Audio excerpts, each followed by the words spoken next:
prova do último ENAD, realizado em 2008, tem o mesmo espírito das avaliações anteriores realizadas pelo INEP, de procurar cobrir todos os conteúdos das disciplinas específicas do curso de Física. As questões concentram-se principalmente nos conteúdos de mecânica, termodinâmica, eletromagnetismo e física moderna. Dentro dos conteúdos da mecânica, destacamos as leis de conservação da energia e do momento linear, e também a análise de gráficos do movimento uniformemente acelerado.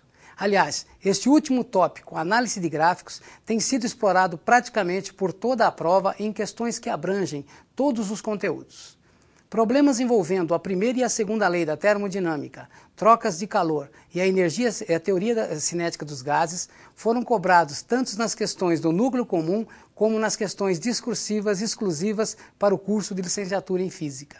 Certamente esses temas estarão presentes na prova deste ano, com destaque especial para os tópicos de máquinas térmicas e trocas de calor.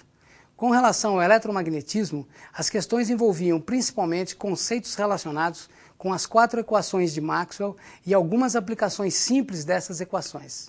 Dentro desta área do conhecimento, recomendamos também o estudo da natureza e propagação das ondas eletromagnéticas que foram cobradas nos exames passados e deverão estar presentes em questões do ENAD 2011. Não podemos nos esquecer aí da óptica física e da óptica geométrica. Também foi cobrado no último exame circuitos simples de resistências e pilhas. Fica então a sugestão de estudo da lei de Ohm e das potências fornecidas e dissipadas em circuitos resistivos de corrente contínua. Finalmente, no conteúdo Física Moderna, as questões envolveram temas como física quântica e a teoria da relatividade. Sobre esse assunto, as questões concentraram-se em abordagens conceituais sobre a dilatação do tempo e a contração do espaço. Recomendamos também o estudo da lei da conservação da energia relativística. Em física quântica, destacamos em primeiro lugar o efeito fotoelétrico. Este tópico em particular tem sido muito explorado nos últimos exames. Em segundo lugar, vem o item modelos atômicos. Aqui recomenda-se um estudo detalhado do modelo de Bohr e do modelo de Rutherford, que este ano completa 100 anos de idade.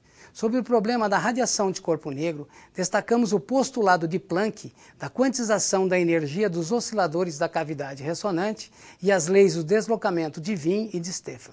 Como vocês podem ver, a prova é bem elaborada e envolve todos os conteúdos específicos do curso de Física. Sugerimos que vocês deem uma estudada nesses conteúdos e não se esqueçam de dar uma olhada nas recomendações dos PCN para a escolha dos livros didáticos e as orientações para a elaboração dos currículos das escolas.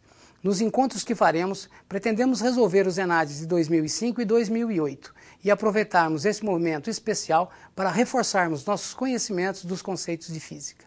Muito obrigado e brevemente nos encontraremos para discutir esses assuntos.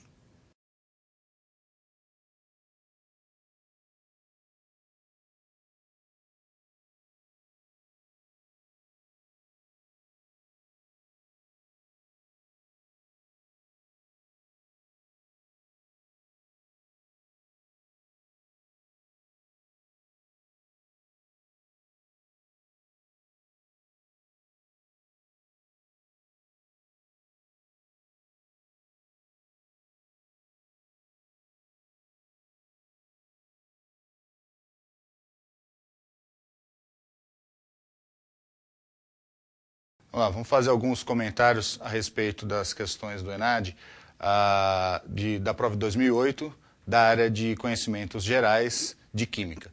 As questões que eu selecionei para serem comentadas são as questões de número 13, 15, 18, 28 e 34. A primeira questão, número 13, é uma questão que trata da parte de Química Ambiental a respeito da depleção da camada de ozônio. Os conhecimentos básicos que para a gente ter a respeito dessa questão são principalmente aqueles relativos ao ciclo de reações da destruição da camada de ozônio, que a gente tem visto isso sempre na disciplina de Química Ambiental do curso de Química.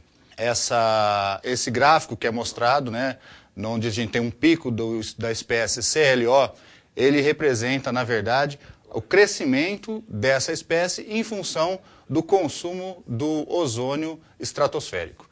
Essa reação ela acontece através da espécie Cl, um átomo de cloro livre na estratosfera que reage com uma molécula de ozônio e, consequentemente, forma o oxigênio mais a espécie CLO.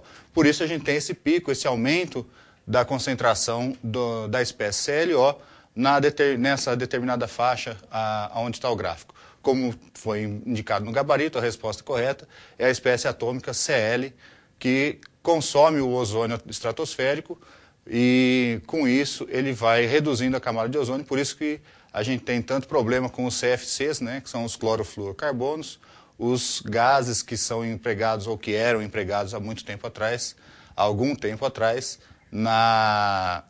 nos sistemas de refrigeração, que, em função exatamente disso, tiveram sua aplicação proibida há alguns anos. A segunda questão, que é a questão 15, ela fala exatamente sobre a mineração, né? Alguns processos de mineração, e usando esse conhecimento, ou essa informação dos processos de mineração, ela trata sobre o tema dos potenciais padrão de redução de metais.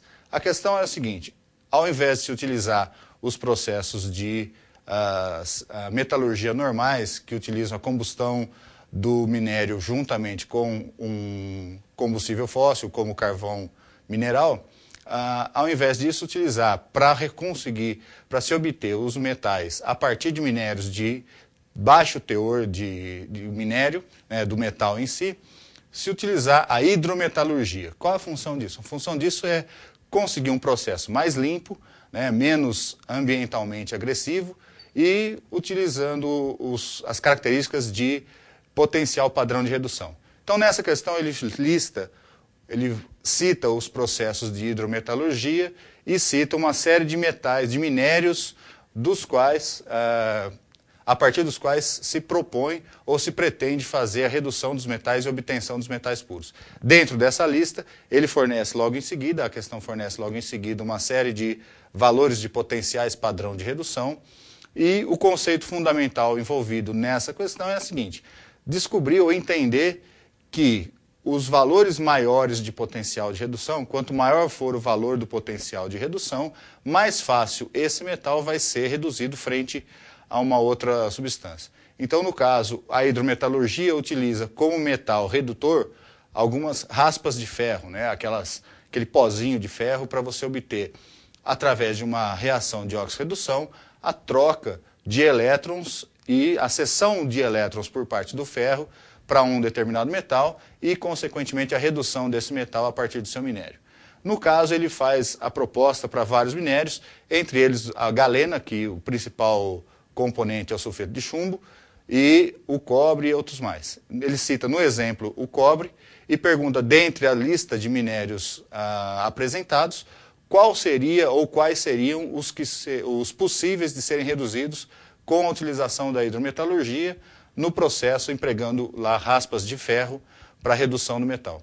Então, como na tabela apresentada, os únicos metais que têm um potencial de redução maior do que o do ferro são o cobre e o chumbo, a resposta correta é o chumbo para essa questão, porque ele exatamente tem um potencial de redução maior do que o do ferro. Consequentemente, ele vai sofrer redução e o ferro vai ser oxidado. A questão seguinte é a questão número 18. Ela tem um enunciado bastante elaborado, né? Conta uma história muito grande a respeito do teor de fósforo nas águas superficiais, fala exatamente, contextualiza a situação da necessidade de se ter uma análise e um controle da quantidade de fósforo, e no final ela apresenta alguns dados, uma tabela, e a partir dessa tabela ela sugere que seja calculado o teor de fósforo numa amostra de detergente, numa amostra de um produto comercial. Em função desse teor, é solicitado dizer em qual ou quais dos produtos hipotéticos dentro dessa questão que atendem a uma resolução do CONAMA, que é o Conselho Nacional do Meio Ambiente, que estipula que o teor máximo de fósforo em um determinado produto seja de 4,80% em massa. Então, dentro dessa tabela são fornecidos vários valores. A massa da amostra na questão 18 é sempre a mesma. As massas obtidas dentro do processo de análise descrito para um determinado composto que é formado durante o processo são fornecidas e solicita-se então que seja calculado ou que seja determinado a porcentagem em massa de fósforo dentro dessa amostra. Então, a partir dos cálculos, os cálculos não são difíceis de serem realizados. Você tem uma amostra de, se eu não me engano, é o Mg2, P2O7, né? E a partir dessa substância, você obtém o percentual de fósforo nessa amostra, ou nessa substância como um todo, e depois, em função disso, você obtém o percentual dentro da amostra. Dentro dessa amostra, ou dentro desse conjunto de valores que foi apresentado, os dois produtos na questão que atendem à resolução do CONOMA são os dois últimos produtos. Então, o produto número 2 e o produto número 3, que estão abaixo de 4,8%. E os demais abaixo de 4,8%. 4,7%, 4,3% aproximadamente, são os valores que foram calculados para essas questões. Então, a resposta correta, a letra E, que evidencia ou que sugere que os dois produtos que atendem à resolução são os produtos 2 e 3. A questão seguinte é uma questão da área de físico-química, que envolve o ciclo de Carnot. O ciclo de Carnot é um ciclo hipotético de uma transformação de um sistema. São um conjunto de 4 transformações para um determinado sistema. Então, são 2 isotermas e 2 adiabáticas. Essas 2 isotermas e 2 adiabáticas são 2 processos diferentes. Então, a gente tem primeiro uma expansão isotérmica, onde a temperatura é mantida constante, com isso a gente tem uma troca de calor. No próprio enunciado da questão, a gente já tem o valor fornecido de energia que foi, o valor que foi fornecido de energia ao sistema, que é um valor de 40 kJ. Tá? Então, nesse processo, a variação de entropia, nesse processo da isoterma, nesse processo isotérmico, é uma variação de mais 40 joules. Depois a gente tem uma adiabática. A adiabática é uma transformação na qual não ocorre troca de calor. Consequentemente, se não há troca de calor, a entropia, que é dada pela variação da quantidade de calor em função da temperatura, como não há troca de calor, a variação no processo adiabático é sempre, a variação de entropia no processo adiabático é sempre zero. O terceiro, a questão que envolve, ou a pergunta, né, o processo que está envolvido na questão é exatamente o processo de uma compressão isotérmica no gráfico representado entre os pontos 2, 3 e 4 desse gráfico do ciclo de Carnot. Então, o que acontece? A gente tem uma compressão isotérmica do sistema. Nessa compressão isotérmica, como a gente tem uma redução do volume a uma temperatura um pouco menor, né, do que a primeira adiabática, do que a primeira isoterma, a gente tem uma diminuição do valor de entropia. Toda redução de volume é acompanhada de uma redução da entropia do sistema. Como o próprio sistema fornece, como o próprio dado da questão já diz que foram fornecidos 40 joules de calor, a variação de entropia nesse ponto, né, nesse processo, vai ser de menos 40 joules, que é exatamente o inverso da primeira variação. No ciclo de Carnot total, a variação de entropia é nula, tanto que esse é um sistema, ou é um mecanismo empregado para a gente provar que a entropia é uma função de estado, que ela parte de um ponto inicial, e dentro de um ciclo ela tem uma variação total da sua entropia igual a zero. Então, nesse ponto, a questão apresentar o valor representado aí como valor verdadeiro para essa questão seria o valor de menos 40 joules, que é a variação de entropia. Por quê? Porque é o ciclo de Carnot, né, o primeiro processo, um processo isotérmico, que tem um aumento de entropia, porque eu tenho uma expansão isotérmica. O terceiro processo, o segundo processo é um processo adiabático, não há variação de entropia nesse processo. O terceiro processo é um processo isotérmico, uma compressão isotérmica. Pela definição ou pelas leis da entropia da termodinâmica, uma redução do volume é acompanhada sempre de uma redução da entropia do sistema. E essa redução vai ser de menos 40 joules. E o quarto processo, como também é um processo adiabático, tem uma variação de entropia nula. Na soma de todos os processos, a variação total da entropia é nula, o que pode gerar uma certa confusão, né, com a letra C da questão, que apresenta um valor de zero para a entropia. Se a questão fosse calcular ou determinar qual é a variação total de entropia do sistema, seria sem problema. O valor é zero, ciclo de Carnot, sempre a variação de entropia total é nula.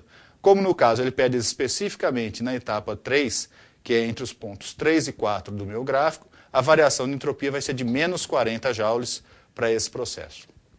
E a última questão que vai ser comentada dessa prova é uma questão que também envolve alguns conceitos de química ambiental e basicamente é uma questão de cálculo estequiométrico, porque ela fala sobre o teor de oxigênio de um corpo de água, e esse teor de oxigênio são apresentadas 5 argumentações de pessoas diferentes na questão a respeito da quantidade de oxigênio que está presente nessa água. A questão correta, a resposta correta seria da 4ª pessoa, né, do quarto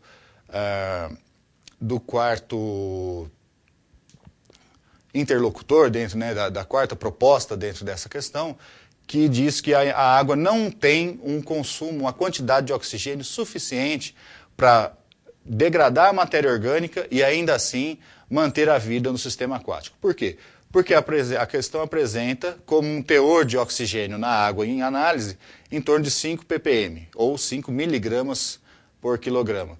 A quantidade de matéria orgânica presente é de 5,8 ou 3,2 miligramas de matéria orgânica por 100 mililitros de amostra.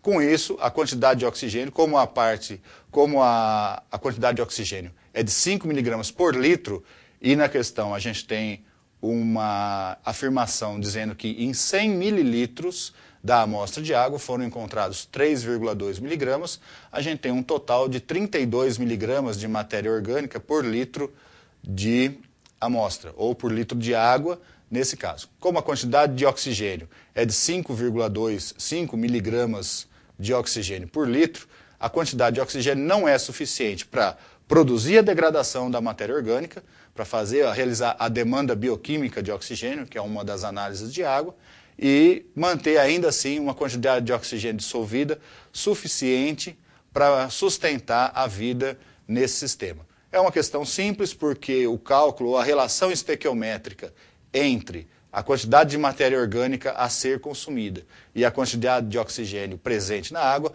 é uma relação de 1 para 1.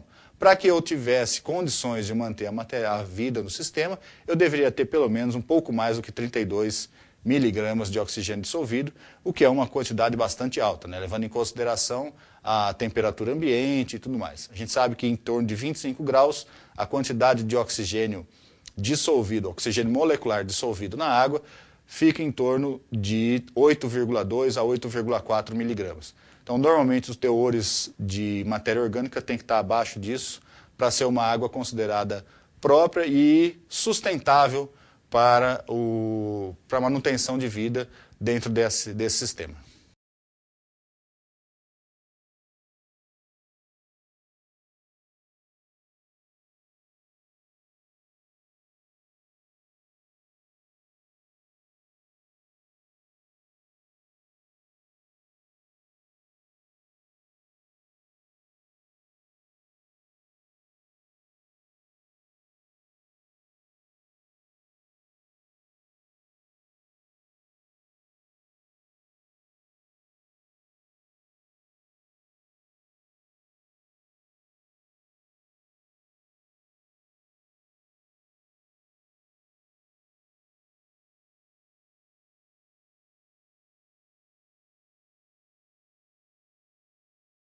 Aborda as questões previstas nos parâmetros curriculares nacionais. É necessário, para tanto, uma releitura da LDB de 96 e dos parâmetros curriculares de 99, PCN+, de 2002 e das orientações curriculares para o ensino médio de 2006, específico da área de ciências da natureza, matemática e suas tecnologias.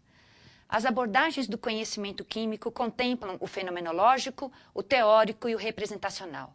Lembrando que o ensino é uma permanente busca da articulação desses 3 parâmetros, sempre com uma visão atualizada, contemplando as concepções da química como ciência, sua historicidade e suas implicações sociais. Para um bom desempenho no ENAD, é necessário uma releitura crítica dos documentos referentes ao ensino médio, trabalhados nas diferentes disciplinas cursadas, fazer uma boa leitura dos quadros 1 e 2 que se encontram nas orientações curriculares de 2006, lembrando que estamos na busca de uma formação integral e integradora. Uma recomendação final é a leitura de alguns títulos, como A Construção do Pensamento e da Linguagem, de Vygotsky, também Educação no Ensino de Química, do professor Atticus Chassot, Ensino de Química em Foco, organizado pelos professores Wildson e Otávio Maldaner, além de Bachelária Química no Ensino e na Pesquisa, publicado pela professora Letícia Parente. Didática da Química, Fundamentos e Práticas para o Ensino Médio é importantíssimo nesse momento, publicado pelo professor Murilo. Outra recomendação é a elaboração de resenhas críticas de diferentes artigos para serem discutidos com seus professores. Da Química Nova na Escola, nós destacamos conceitos científicos em destaque, inclusive citado nas orientações curriculares de 2006, Química e Sociedade, Atualidades em Química e, na revista Química Nova, a seção Educação.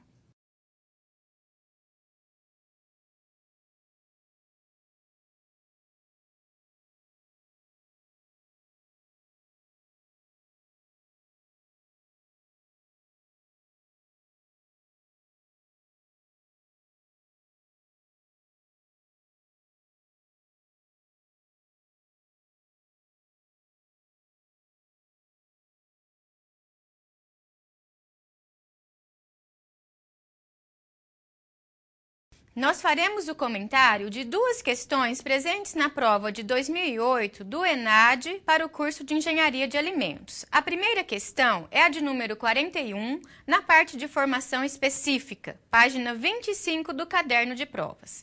Diz o enunciado: na indústria de alimentos são utilizados processos que aumentam a vida útil dos produtos. Pergunta-se: quais dos processos utilizam a aplicação de calor como forma de conservação? Letra A, membrana e irradiação.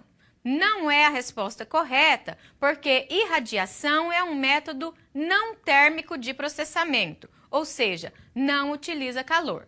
Letra B, alta pressão e campos elétricos pulsantes. Esta também não é a alternativa correta, porque alta pressão é outro método não térmico, ou seja, não utiliza calor.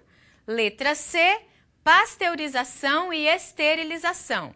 Esta é a alternativa correta, porque tanto pasteurização quanto esterilização utilizam calor, elevadas temperaturas, para destruir micro-organismos presentes no alimento e assim conservá-lo. Letra D, defumação e congelamento. Não é a alternativa correta, porque congelamento retira calor do alimento, ao contrário do que pede o enunciado. E letra E, liofilização e radiações eletromagnéticas.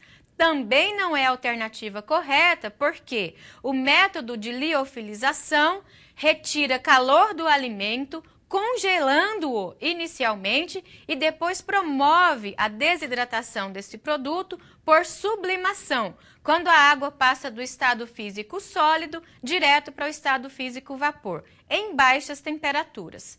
Portanto, a alternativa correta é a letra C. A segunda questão que nós vamos comentar é a questão de número 43. Diz o enunciado: como regra geral, as vitaminas são divididas pela sua solubilidade em hidrossolúveis e lipossolúveis. Considerando as estruturas das vitaminas apresentadas, qual delas é a lipossolúvel? Letra A, C. Letra B, vitamina A. Letra C, ácido fólico. Letra D, tiamina. E letra E, riboflavina. O caderno de provas traz as estruturas moleculares de cada uma destas vitaminas. A vitamina C, a vitamina A, o ácido fólico, a tiamina e a riboflavina. Conforme nos é apresentado nas disciplinas de bioquímica e nutrição, a vitamina A é uma vitamina lipossolúvel e de todas as que foram apresentadas, esta é a única que combina com o que foi pedido. Portanto, a resposta certa é a letra B de bola, vitamina A.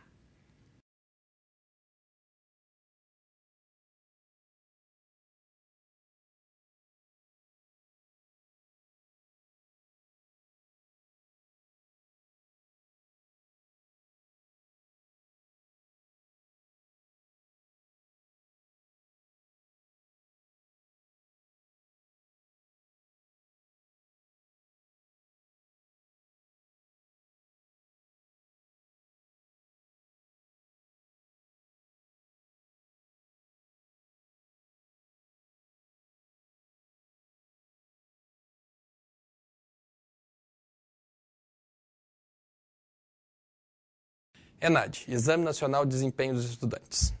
O curso de Arquitetura e Urbanismo será submetido este ano ao ENAD. A prova acontecerá no dia 6 de novembro, às 13 horas. Essa é a terceira vez que nosso curso passará por esta avaliação, que já ocorreu em 2005 e 2008. Neste ano, todos os alunos com matrícula 2011 foram inscritos como ingressantes e serão excepcionalmente dispensados da prova.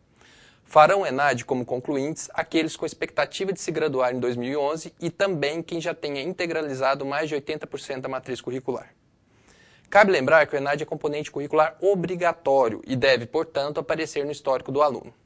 O não comparecimento à prova gera uma situação de irregularidade, impedindo a colação de grau do estudante. Depois de uma enorme polêmica inicial, essa modalidade de avaliação dos cursos superiores acabou se consolidando.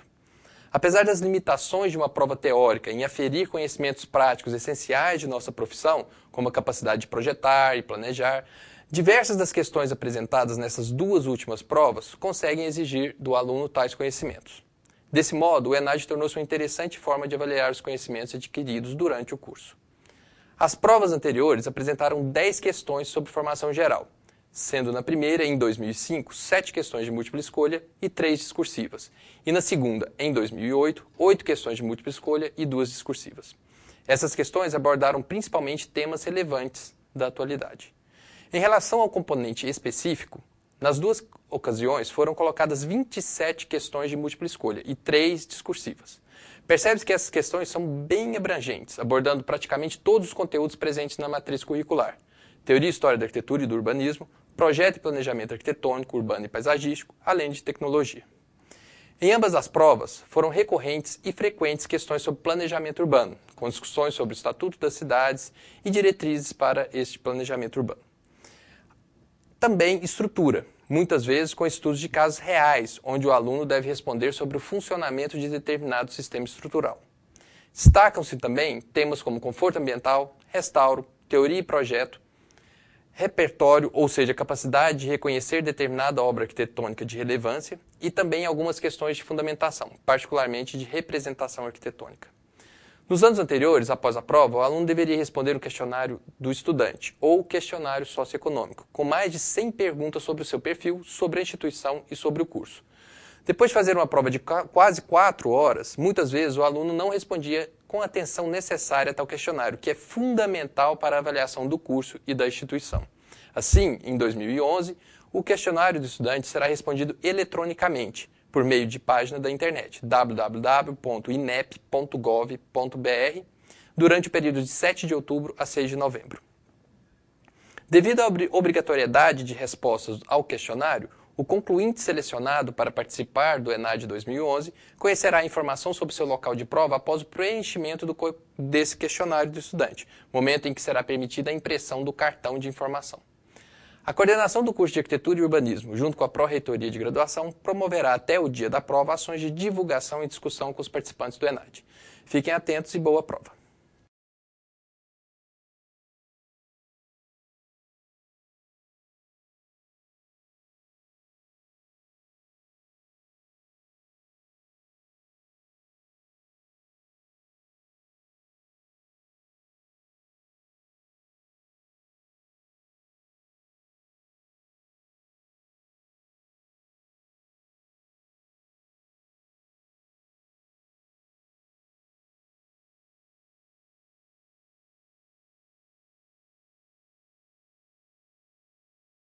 A prova de matemática abrange questões interessantes, envolvendo vários assuntos inerentes à matemática, tais como cônicas e circunferência, que são abordados na geometria analítica, congruência e outras questões pertinentes à geometria euclidiana plana, aplicações da derivada na verificação de intervalos de crescimento de função de uma variável real, que é tópico integrante do cálculo diferencial integral, assim como a verificação de ponto crítico e cálculo de máximo e mínimo global para funções de várias variáveis e a aplicação direta do teorema fundamental do cálculo.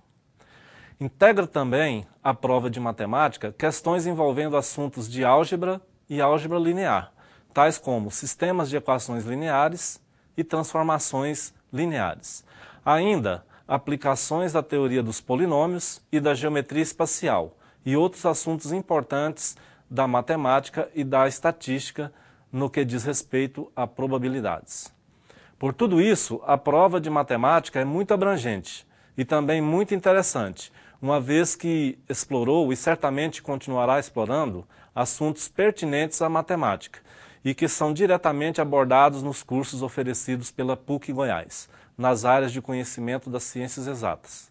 Um fator positivo e motivador para os alunos que são futuros candidatos a realizarem os próximos ENADs, pelo fato de que praticamente o que lhes são oferecido em termos de conhecimentos matemáticos é cobrado e explorado na prova de matemática do ENAD. Desta forma, analisando a prova de matemática, o aluno perceberá e entenderá que, dedicando ao seu curso, interessando-se pelas informações relativas a cada disciplina, estará, ao mesmo tempo, preparando-se para uma vida profissional cheia de sucessos, obtendo condições para efetuar uma boa prova no ENAD, e ainda que existe uma perfeita sintonia entre o ensinar a aprender e o aprender.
Bem, eu sou o professor Osmar Mendes Ferreira, do curso do Departamento de Engenharia da Pontifícia Universidade Católica de Goiás e ministro no curso de Engenharia Ambiental, na verdade 5 disciplinas. Disciplina de tratamento de lixo, né?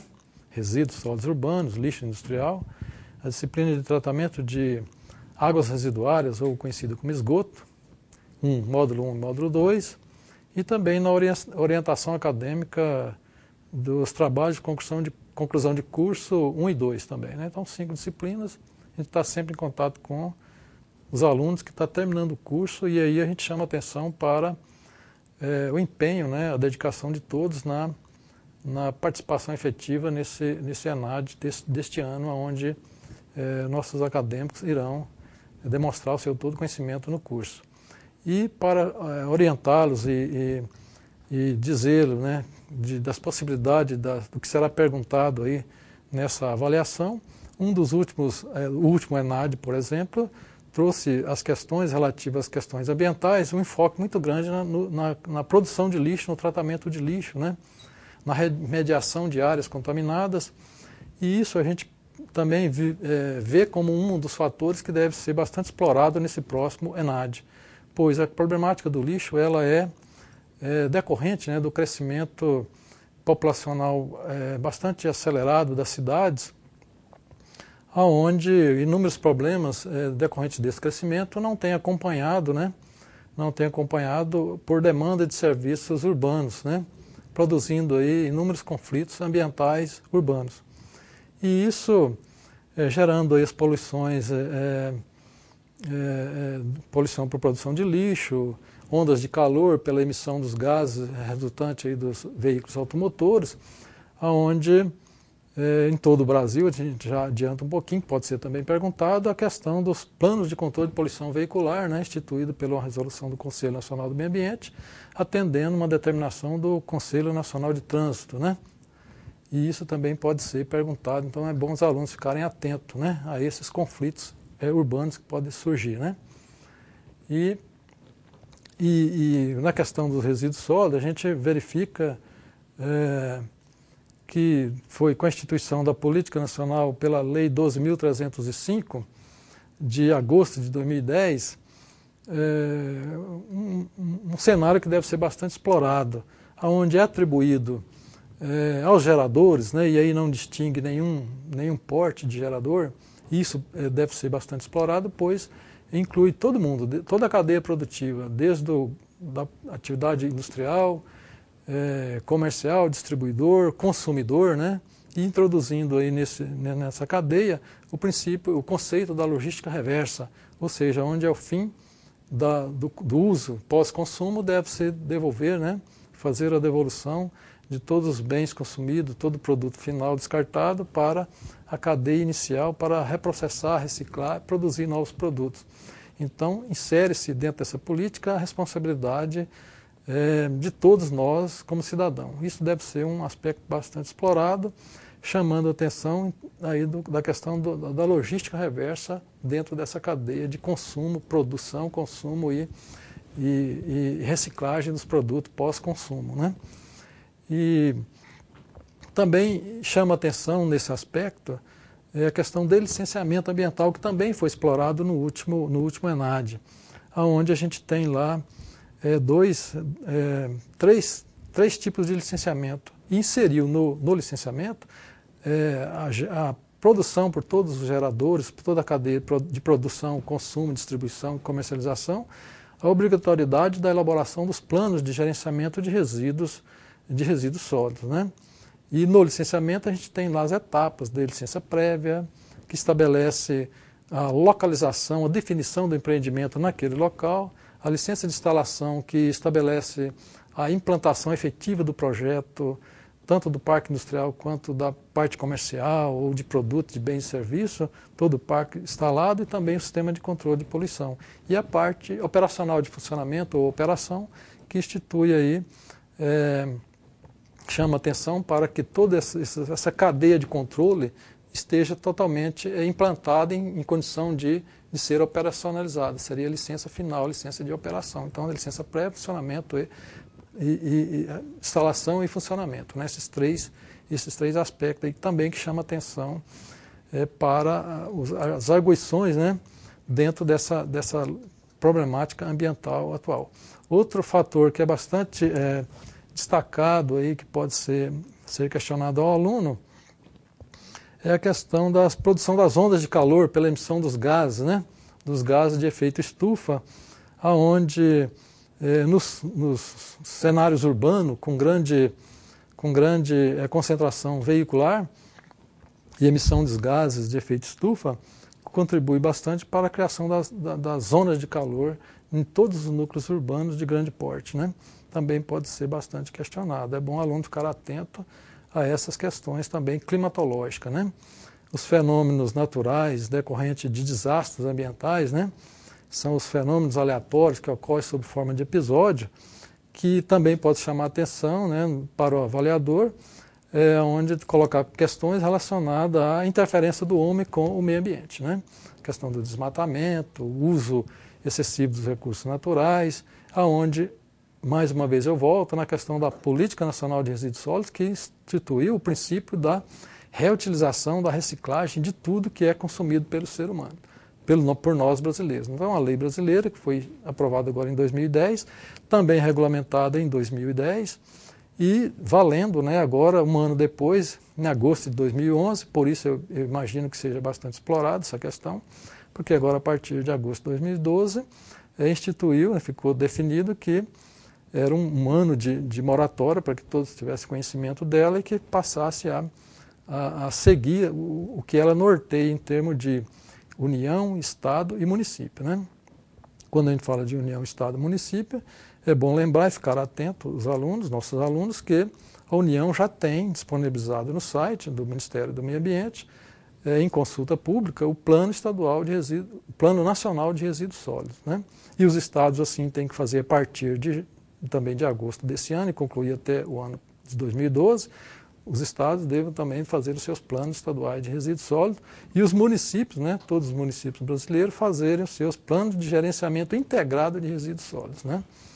E aí a gente chama atenção para outro aspecto que pode ser bastante perguntado, relacionado ao uso excessivo ou irracional, né, dos recursos hídricos também, que é um outro fator que chama bastante atenção, é que o aluno deve ficar bem atento aonde a gente tem hoje no Brasil grande consumo de água, extração de água doce para irrigação e às vezes faltando água para abastecimento público em várias regiões do país. Então é um aspecto que pode ser bastante explorado nesse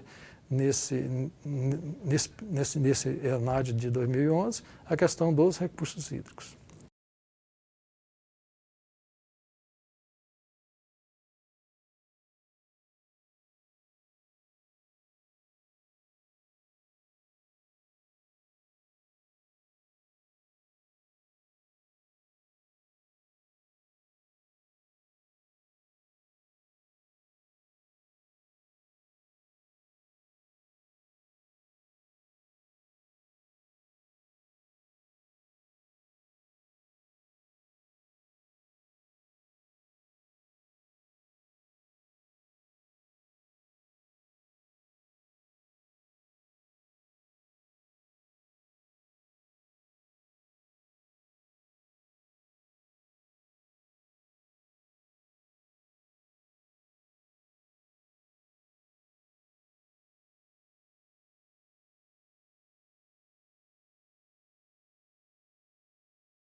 Aos alunos do curso de História da PUC Goiás, selecionados para o ENAD 2011. Neste ano de 2011, acontecerá o Exame Nacional de Desempenho Docente dos Estudantes, ENAD, para os cursos superiores determinados pela Portaria Normativa número